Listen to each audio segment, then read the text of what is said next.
Hello students, welcome to computer cluster. This is lecture number 2.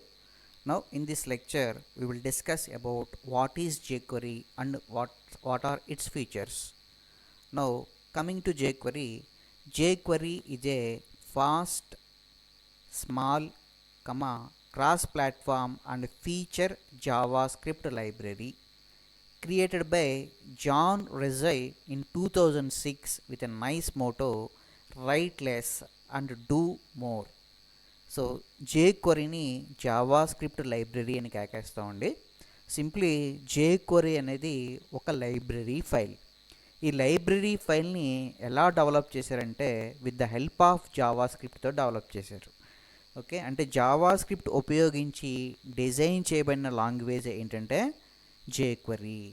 So jQueryని మనం ఏమంటామంటే ఇది fast, small, cross platform and feature JavaScript library. So 2006లో John Resig అనే scientist design చేయడం జరిగింది. దీని యొక్క మెయిన్ మోటో ఏంటంటే write less do more. So మనం జావా స్క్రిప్ట్తో ఏ ఫంక్షనాలిటీస్ మనం పెర్ఫామ్ చేయగలమంటే HTML డాక్యుమెంట్ ఎలిమెంట్స్ని ట్రావర్స్ చేయడం, ఈవెంట్స్ని హ్యాండిల్ చేయడం, యానిమేటింగ్ పెర్ఫామ్ చేయడం అండ్ అజాక్స్ ఇంటరాక్షన్స్. సో ఈ టాస్క్లన్నీ కూడా చూడండి, ఇక్కడ టాస్క్లు ఉన్నాయి. HTML document traversing, event handling, animating and Ajax interactions. These are all the various tasks performed by both JavaScript and jQuery.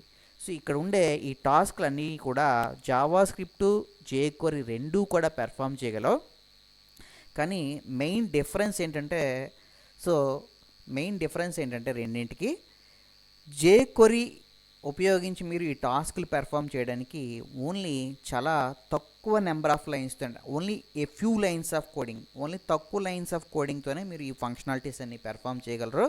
But coming to జావా స్క్రిప్ట్కి వచ్చేటప్పటికి ఈ డాక్యుమెంట్స్ ట్రావర్స్ చేయాలన్నా, ఈవెంట్స్ని హ్యాండిల్ చేయాలన్నా, ఏమైనా యానిమేషన్స్ క్రియేట్ చేయాలన్నా, అజాక్స్ ఇంటరాక్షన్ చేయాలన్నా, వీటన్నింటికి కూడా మీరు మోర్ నెంబర్ ఆఫ్ లైన్స్ అనేది కోడింగ్గా రాయాలి. సో jQuery ఏం చేస్తుందంటే it simplifies the tasks of Java script. అంటే జావా స్క్రిప్ట్ ఉపయోగించి మనం ఏ టాస్క్లు అయితే పెర్ఫామ్ చేయగలమో ఆ టాస్క్లన్నింటినీ కూడా చాలా సింప్లిఫై చేసేది ఎవరంటే jQuery. So jQuery is a JavaScript library. jQuery కూడా ఎలా డెవలప్ అయింది? జావా స్క్రిప్ట్తోనే డెవలప్ అయింది. కానీ మెయిన్ డిఫరెన్స్ ఏంటి రెండింటికి? జావా స్క్రిప్ట్లో మనం HTML డాక్యుమెంట్స్ని ట్రావర్స్ చేయాలన్నా, ఈవెంట్స్ని హ్యాండిల్ చేయాలన్నా, యానిమేషన్స్ క్రియేట్ చేయాలన్నా, లేదా అజాక్స్ ఇంటరాక్షన్ అంటే ఆ టాస్క్లన్నీ పెర్ఫామ్ చేయడానికి మీరు జావా స్క్రిప్ట్ ఉపయోగించి కూడా చేయొచ్చు. కానీ ఎక్కువ నెంబర్ ఆఫ్ లైన్స్ కోడింగ్ రాయాలి. బట్ jQueryకి వచ్చేటప్పటికి మీరు ఓన్లీ చాలా తక్కువ నెంబర్ ఆఫ్ లైన్స్తోనే, అంటే ఓన్లీ ఫ్యూ లైన్స్ ఆఫ్ కోడింగ్తోనే మీరు ఆ టాస్క్లన్నీ పెర్ఫామ్ చేయగలం. అంటే jQuery ఏం చేస్తుందంటే జావా స్క్రిప్ట్ యొక్క టాస్క్లన్నింటినీ కూడా చాలా సింప్లిఫై చేసింది. సో ఇక్కడ చూడండి, jQuery simplifies HTML document traversing. అంటే HTML డాక్యుమెంట్స్ని ట్రావర్స్ చేయొచ్చు, ఈవెంట్ హ్యాండ్లింగ్ చేయొచ్చు, animating and Ajax interaction. So ఇవన్నిటినీ కూడా jQuery ఏం చేసిందంట? సింప్లిఫై చేసింది. Only few lines of coding మాత్రమే రాస్తాం. ఇది JavaScript tool kit. jQuery is a JavaScript tool kit design to simplify various tasks. అంటే ఇక్కడ చెప్పిన ఈ టాస్క్లని కూడా సింప్లిఫై చేసింది. ఎలాగా? ఓన్లీ లెస్ కోడింగ్తో, చాలా తక్కువ లైన్స్ ఆఫ్ కోడ్తో మనం ఈ టాస్క్లన్నీ పెర్ఫామ్ చేయగలం. The main purpose of jQuery is to provide an easy way to use JavaScript on your website. అంటే జావా స్క్రిప్ట్ని మన వెబ్సైట్స్లో ఈజీగా కనుక పెర్ఫామ్ చేయాలి అంటే ఆ టాస్క్ అనేది దేనివల్ల పాసిబుల్ అవుతుందంటే jQuery వల్ల పాసిబుల్ అవుద్ది. So by using jQuery you can build more interactive and attractive websites.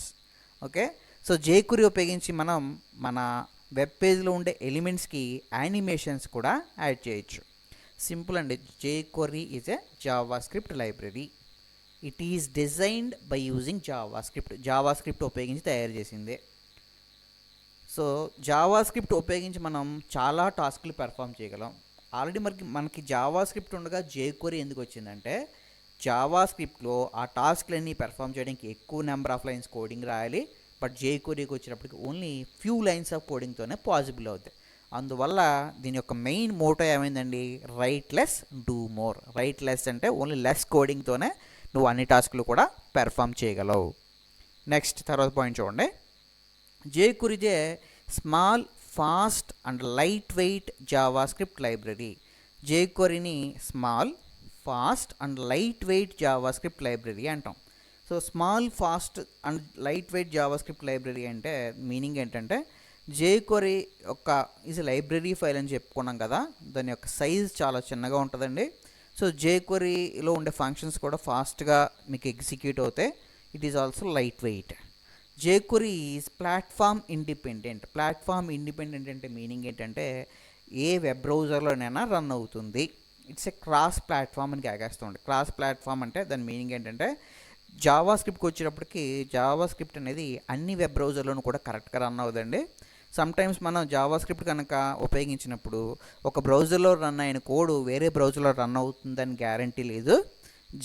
JavaScript is not cross platform, but jQuery is a platform independent. Any platform or any operating system, ఏ ప్లాట్ఫామ్లోనైనా ఏ operating system ఏదైనా సరే మీకు ఆ web బ్రౌజర్లో jQuery అనేది కంపల్సరీగా రన్ అవుతుందండి. jQuery means write less do more. Only few lines of కోడింగ్తోనే మనం టాస్క్లన్నింటినీ కూడా పెర్ఫామ్ చేయగలం. It always simplifies Ajax call and DOM manipulation. So jQuery ఉపయోగించి మనం అజాక్స్ కాల్స్ని, సో అజాక్స్ అంటే ఇది కూడా one of the technology. Ajax అనేది అసింక్రోనస్ జావాస్క్రిప్ట్ అండ్ XML అంటామండి. దీన్ని ఎందుకు ఉపయోగిస్తామంటే బ్యాక్ ఎండ్ డేటాని లోడ్ చేయడానికి వాడతాం. సో ఇది jQuery మనకి ఏమేమి సింప్లిఫై చేస్తుంది అంటే అజాక్స్ని and DOM manipulation. DOM manipulation అంటే నథింగ్ బట్ HTML ఎలిమెంట్స్ అండి. HTML ఎలిమెంట్స్ని యాడ్ చేయడం కానీ లేదా డిలీట్ చేయడం కానీ వాటి యొక్క కంటెంట్ని మ్యానిపులేట్ చేయడం కానీ వీటన్నిటిని కూడా సింప్లిఫై చేసేది ఎవరంటే jQuery. దీని మెయిన్ ఫీచర్స్ చూడండి ఒకసారి. DOM manipulation. The jQuery made it easy to select DOM elements, negotiate them and modifying their content. So ఎప్పుడు కూడా మనం DOM manipulation అంటే మీనింగ్ ఏంటంటే వాట్ ఈజ్ DOM అంటే డాక్యుమెంట్ ఆబ్జెక్ట్ మోడల్ అండి. సో మనం ఒక వెబ్ పేజ్ని డిజైన్ చేసిన తర్వాత ఆ వెబ్ పేజ్ని బ్రౌజర్లో ఓపెన్ చేసినట్లయితే వెంటనే ఏం జరుగుతుందంటే డాక్యుమెంట్ ఆబ్జెక్ట్ మోడల్ అనేది క్రియేట్ అవుతుందండి. Nothing but document object model అంటే ఇట్ కంటైన్స్ సెవరల్ ఆబ్జెక్ట్స్ ఉంటాయండి. అందులో మెయిన్ ఆబ్జెక్ట్ ఏంటంటే డామ్.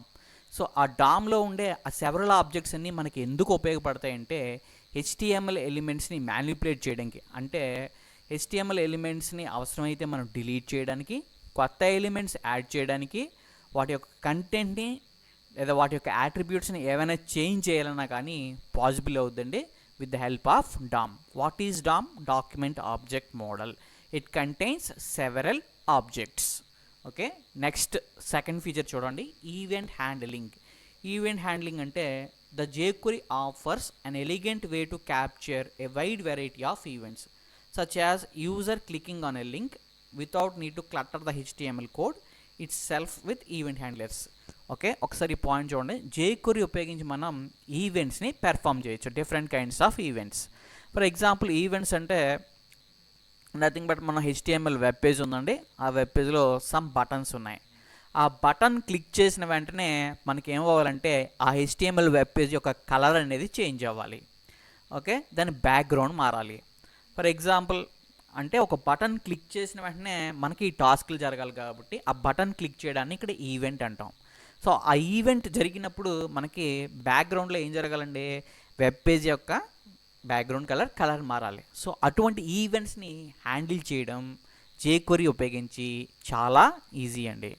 ఓకే, సో ఈవెంట్స్ని హ్యాండిల్ చేయడానికి జావాస్క్రిప్ట్లో ఎక్కువ కోడ్ రాయాలి. ఇక్కడ ఓన్లీ మనం ఫ్యూ లైన్స్ ఆఫ్ కోడింగ్తోనే ఈవెంట్స్ని ఈజీగా పెర్ఫామ్ చేయగలం. ఈవెంట్స్ అంటే యూజర్ అనేవాడు ఒక బటన్ని క్లిక్ చేయడం కానీ, ఓకే, లేదా మౌస్ ఓవర్ చేయడం కానీ. ఫర్ ఎగ్జాంపుల్ ఏదైనా ఒక ఇమేజ్ ఉందండి, ఆ ఇమేజ్ మీద మీరు కర్సర్ కనుక ప్లేస్ చేశారనుకోండి, మౌస్ ఓవర్ చేశారనుకోండి, ఆ ఇమేజ్ యొక్క సైజ్ పెరగాలి. ఓకే, లేదా ఇమేజ్ చేంజ్ అవ్వాలి. నెక్స్ట్ అదే ఇమేజ్ మీద మీరు పాయింటర్ పెట్టినప్పుడు ఆ ఇమేజ్ మారిపోయి వేరే ఇమేజ్ రావాలి. ఇటువంటి టాస్క్లన్నీ పెర్ఫామ్ చేయడాన్ని మనం ఈవెంట్ హ్యాండ్లింగ్ అంటాం. ఇటువంటి ఈవెంట్స్ని మనం jQuery ఉపయోగించి చాలా ఈజీగా పెర్ఫామ్ చేయొచ్చండి. మనకి ప్రోగ్రామ్స్ చెప్పినప్పుడు అర్థమవుతాయి. Try to understand. నెక్స్ట్ తర్వాత పాయింట్ చూడండి, అజాక్స్ సపోర్ట్. jQuery అనేది మనకి అజాక్స్ అనే టెక్నాలజీని కూడా సపోర్ట్ చేస్తుందండి. The jQuery helps you a lot to develop responsive and feature rich site using Ajax technology. So Ajax technology ఉపయోగించి మనం బ్యాక్ ఎండ్లో ఉండే డేటాని, అంటే డేటాబేస్లో ఉండే డేటాని కూడా మనం లోడ్ చేయొచ్చండి. సో దీనివల్ల మనకి రెస్పాన్సివ్ వెబ్సైట్స్ని, ఓకే, రిచ్ వెబ్సైట్స్ని కూడా మనం తయారు చేయొచ్చు. ఫర్ ఎగ్జాంపుల్ మీరు అజాక్స్ అంటే nothing but asynchronous JavaScript and XML అంటామండి. సో బ్యాక్ ఎండ్లో ఉండే డేటాని, అంటే డేటాబేస్లో ఉండే టేబుల్స్లో ఉండే డేటాని మన వెబ్ పేజ్లో రిఫ్రెష్ చేయవలసిన, రీలోడ్ చేయవలసిన అవసరం లేకుండా ఆ డేటాని లోడ్ చేయడానికి మనకి అజాక్స్ అనే టెక్నాలజీ ఉపయోగపడుతుంది. ఈ అజాక్స్ని కూడా మనకి jQuery అనేది సపోర్ట్ చేస్తుందండి. So animations. సో jQuery ఉపయోగించి మనం యానిమేషన్స్ కూడా ఈజీగా పెర్ఫామ్ చేయొచ్చు. ఓకే, నథింగ్ బట్ యానిమేషన్స్ అంటే ఫర్ ఎగ్జాంపుల్ ఏదైనా కొన్ని పారాగ్రాఫ్ ట్యాగ్స్ ఉన్నాయనుకోండి, ఆ పారాగ్రాఫ్ ట్యాగ్స్ని హైడ్ చేయడం అని, ఓకే, హైడ్ చేసిన దాన్ని మళ్ళీ షో చేయడం అని, లేకపోతే ఒక ఇమేజ్ ఉందనుకోండి, ఆ ఇమేజ్ని left to right, right to left అలా మూవ్ అవ్వడం, అటువంటి సింపుల్ యానిమేషన్స్ అన్నీ కూడా మనం jQuery ఉపయోగించి ఈజీగా పెర్ఫామ్ చేయొచ్చు. అంటే ఇవన్నీ పనులు కూడా మనం జావా స్క్రిప్ట్ కూడా పెర్ఫామ్ చేయొచ్చు అండి. బట్ అక్కడ ఎక్కువ లైన్స్ ఆఫ్ కోడింగ్ రాయాలి. మనం ఇక్కడ ఓన్లీ ఫ్యూ లైన్స్ ఆఫ్ కోడింగ్తోనే ఇది పాసిబుల్ అవుతుందండి. సో ఈ పనులన్నీ చేయడానికి మనకి jQueryలో కొన్ని స్పెషలైజ్డ్ ఫంక్షన్స్ ఉంటాయి. ఆ ఫంక్షన్స్ని యూటిలైజ్ చేయడం వల్ల we can perform all these. Next light weight అన్నాం కదండి. The jQuery is very light weight library, about 19 KB in size. Okay, light weight అంటే జావా స్క్రిప్ట్ లైబ్రరీ అంటాం. It's a file, a small file. దాని యొక్క size ఎంత ఉంటుంది అంటే only 19 KB మాత్రమే ఉంటుంది. Okay, next cross browser support. So jQuery అనేది క్రాస్ బ్రౌజర్ సపోర్ట్ని మనకి ప్రొవైడ్ చేస్తుంది. ఎనీ వెబ్ బ్రౌజర్, ఇంటర్నెట్ ఎక్స్ప్లోరర్లో కానీ, లేదా ఫైర్ ఫాక్స్లో కానీ, సఫారీలో కానీ, గూగుల్ క్రోమ్లో కానీ, ఓపెరాలో కానీ, ఏ వెబ్ బ్రౌజర్లోనైనా కానీ మనకి ఈజీగా రన్ అవుతుందండి. Latest technology, the jQuery also supports CSS3 selectors. Okay, jQuery CSS అంటే క్యాస్కేడింగ్ స్టైల్ షీట్స్, అందులో థర్డ్ వెర్షన్ ఉంటుందండి. CSS3 సెలెక్టార్స్ని కూడా సపోర్ట్ చేస్తుందండి. అంతేకాదు ఎక్స్పాత్ సింటాక్స్ని కూడా jQuery అనేది సపోర్ట్ చేస్తుంది. సో ఇవన్నీ కూడా డిఫరెంట్ ఫంక్షనాలిటీస్. సింపుల్గా మీరు చిన్న పాయింట్ అండి, అర్థం చేసుకోవడానికి ప్రయత్నించండి. వాట్ ఈజ్ jQuery అంటే మెయిన్గా మీరు గుర్తుంచుకోవాల్సిన పాయింట్ ఏంటంటే it is a JavaScript library. Okay, it's a సింపుల్గా చెప్పాలంటే ఒక ఫైల్ అండి. ఆ ఫైల్ని మనం జావా స్క్రిప్ట్ ఫైల్ అంటాం.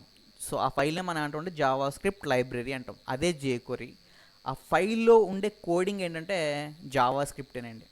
అంటే jQuery కూడా దేన్ని ఉపయోగించి తయారు చేశారు? జావా స్క్రిప్ట్ ఉపయోగించి మాత్రమే తయారు చేశారు. ఓకే, సో దీనికి jQueryకి జావా స్క్రిప్ట్కి మెయిన్ డిఫరెన్స్ ఏంటంటే jQuery always simplifies the tasks that are performed by JavaScript. అంటే జావా స్క్రిప్ట్ చేయవలసిన పనులన్నింటినీ కూడా ఈజీ చేయడానికి the main purpose of jQuery is to provide an easy way to use JavaScript on your website. అంటే JavaScript చేసే works అన్నిటిని కూడా simplify చేయడానికి మనకి వచ్చిన లైబ్రరీ ఏంటంటే jQuery. jQuery is also developed by using jQuery దేన్ని ఉపయోగించి డెవలప్ చేశారండి? దేన్ని ఉపయోగించి డెవలప్ చేసాం? జావా స్క్రిప్ట్ ఉపయోగించి డెవలప్ చేసాం. Simply it's a library file. మీకు సి లాంగ్వేజ్లో హెడర్ ఫైల్స్ అని వినే ఉంటారు మీరు. వాటిని లైబ్రరీ ఫైల్స్ అంటారు. అటువంటి లైబ్రరీ ఫైలే మనకి jQuery కూడా. ఇక్కడ jQuery ఎలా తయారు చేశారంటే జావా స్క్రిప్ట్ సహాయంతో తయారు చేశారు. సో jQuery ఏం చేస్తుందంటే మెయిన్ పర్పస్ జావా స్క్రిప్ట్ చేసే వర్క్స్ అన్నిటిని కూడా సింప్లిఫై చేస్తుంది. దీని మెయిన్ మోటో ఏంటి? It's write less and do more. Okay, దీని మెయిన్ మోటో ఏంటంటే write less and do more. Okay, next, so these are all the DOM manipulation, event handling, Ajax support, animation, light weight, cross browser support, latest technology. ఇవన్నీ కూడా jQuery యొక్క main features. ఒకసారి ఫైనల్గా చూద్దామండి. By using jQuery we can select elements for manipulation. అంటే మీకు HTML web పేజ్లో ఉండే హెచ్టిఎంఎల్ పేజ్లో ఉండే అన్ని ఎలిమెంట్స్ని కూడా మీరు సెలెక్ట్ చేయొచ్చు. అంటే మ్యానిపులేట్ చేయడం అంటే నథింగ్ బట్ అందులో ఉండే కంటెంట్ని మార్చడం కానీ, లేదా అవసరమైతే ఆ ఎలిమెంట్స్ని మీరు డిలీట్ కూడా చేయొచ్చు, కొత్త ఎలిమెంట్స్ని యాడ్ చేయొచ్చు. All are possible with the help of jQuery. Okay, అవే పనులు మీరు జావా స్క్రిప్ట్లో చేయాలంటే ఎక్కువ లైన్స్ ఆఫ్ కోడ్ రాయాలి, బట్ jQueryలో only a few lines of కోడింగ్తో పాసిబుల్ అవుతుందండి. jQueryలో మీకు ఏముంటాయంటే స్పెషలైజ్డ్ ఫంక్షన్స్ ఉంటాయి. అంటే అన్నిటినీ పెర్ఫామ్ చేయడానికి, యానిమేషన్స్ క్రియేట్ చేయడానికి ఒక ఫంక్షన్ ఉంటుందండి. ఓకే, ఈవెంట్స్ హ్యాండిల్ చేయడానికి కొన్ని ఫంక్షన్స్ ఉంటాయి. అటువంటివన్నిటిని ఉపయోగించి మనం చాలా సింపుల్గా జావా స్క్రిప్ట్ చేసే పనులన్నీ కూడా ఫ్యూ లైన్స్ ఆఫ్ కోడింగ్తో చేయొచ్చు. నెక్స్ట్ పాయింట్ చూడండి, you can easily create effect like show or hide elements, sliding, transition and so on. అంటే మనం యానిమేషన్స్ అని చెప్పుకున్నాం కదా, ఏదైనా ఒక ఇమేజ్ ఉందనుకోండి, దాన్ని షో చేయడం, డిస్ప్లే చేయడం, లేదా హైడ్ చేయడం, స్లైడ్ చేయడం అంటే left to right or right to లెఫ్ట్ని స్లైడ్ చేయడం అండి, ట్రాన్సిషన్. ఓకే, ట్రాన్సిషన్ చేయడం, ఇవన్నీ కూడా మనం ఈజీగా పెర్ఫామ్ చేయొచ్చు. You can easily create complex CSS animation with few lines of code. అంటే విత్ ద హెల్ప్ ఆఫ్ సిఎస్ఎస్తో, అంటే క్యాస్కేడింగ్ స్టైల్ షీట్ సహాయంతో మనం మన హెచ్టిఎంఎల్ పేజ్లో ఉండే ఎలిమెంట్స్కి యానిమేషన్స్ యాడ్ చేయొచ్చండి, ఓన్లీ ఫ్యూ లైన్స్ ఆఫ్ కోడింగ్తో. ఓకే, అంతేకాదు డామ్ ఎలిమెంట్స్ని, వాటి యొక్క యాట్రిబ్యూట్స్ని మ్యానిపులేట్ చేయొచ్చు. నథింగ్ బట్ డామ్ అంటే document object model. With the help of DOM సహాయంతో మనం మన హెచ్టిఎంఎల్ పేజ్లో ఉండే అన్ని ఎలిమెంట్స్ని, అంటే ఏమైనా ట్యాగ్ ఉందనుకోండి, ఆ ట్యాగ్స్ అన్నిటినీ కూడా వాటి యొక్క కంటెంట్ని, వాటి యొక్క యాట్రిబ్యూట్స్ని అన్నిటినీ కూడా మీరు ఏం చేయగలరంట, మ్యానిపులేట్ చేయగలరు. You can easily implement Ajax to enable asynchronous data exchange between client and server. Okay, so Ajax టెక్నాలజీని కూడా మీకు jQuery సపోర్ట్ చేస్తుందండి. ఈ అజాక్స్ సపోర్ట్ చేయడం వల్ల మీకు డేటా అనేది క్లయింట్ నుంచి సర్వర్కి ఆటోమేటిక్గా వస్తుందండి. ఓకే, అంటే రిఫ్రెష్ లేదా రీలోడ్ చేయవలసిన అవసరం లేకుండా మీ వెబ్ పేజ్లో ఉండే some part of the page, అంటే మీ వెబ్ పేజ్లో ఉండే కొంత పార్ట్ ఆటోమేటిక్గా అప్డేట్ అవుతుందండి. Okay, next you can easily travels around the DOM tree to locate any element. Okay, so jQuery ఉపయోగించి మీరు డామ్లో, అంటే డాక్యుమెంట్ ఆబ్జెక్ట్ మోడల్లో ఏ ఎలిమెంట్నైనా మీరు ఈజీగా లొకేట్ చేయొచ్చు. ఇవన్నీ కూడా jQuery యొక్క ఫంక్షనాలిటీస్ అండి. సింపుల్గా ఫైనల్ కంక్లూజన్ ఏంటంటే jQuery is a Java script library. jQuery కూడా ఎలా డెవలప్ అయిందండి, జావా స్క్రిప్ట్తోనే డెవలప్ అయింది. ఎవరు డెవలప్ చేశారు, జాన్ రెజైన్ సైంటిస్ట్ 2006లో. ఈయన యొక్క మెయిన్ మోటో ఏంటి, right less do more. Okay, so jQuery ఏం చేస్తుందండి, జావా స్క్రిప్ట్ చేసే టాస్క్లన్నింటినీ కూడా సింప్లిఫై చేస్తుంది. Is to provide easy way to use your Java script. అంటే జావా స్క్రిప్ట్తో చేసే టాస్క్లన్నింటిని కూడా సింప్లిఫై చేయడానికి తయారు చేయబడిన లైబ్రరీ ఏంటి, jQuery. Simply jQuery is A file అండి, ఫైల్. మీరు సిలో హెడర్ ఫైల్స్ అని చదువుకుని ఉంటారు, సమ్ stdio.h, ఓకే, con.io.h, అటువంటి వన్ ఆఫ్ ద లైబ్రరీ ఫైలే jQuery. ఆ ఫైల్ని మనం ఏం చేయాలంటే, ఆ ఫైల్నే మనం జావా స్క్రిప్ట్ లైబ్రరీ అంటాం, అదే jQuery. మనం ఇప్పుడు jQuery ఉపయోగించుకోవాలంటే ఆ లైబ్రరీ ఫైల్స్ని డౌన్లోడ్ చేసుకోవాలండి. డౌన్లోడ్ చేసుకుని వాటిని ఉపయోగించుకోవాలి. మనం నెక్స్ట్ వీడియోలో jQueryని మన వెబ్సైట్స్లో ఎలా ఉపయోగించాలి, మన HTML పేజెస్లో ఎలా ఉపయోగించాలో చూద్దాం. Okay, thank you. So these are all the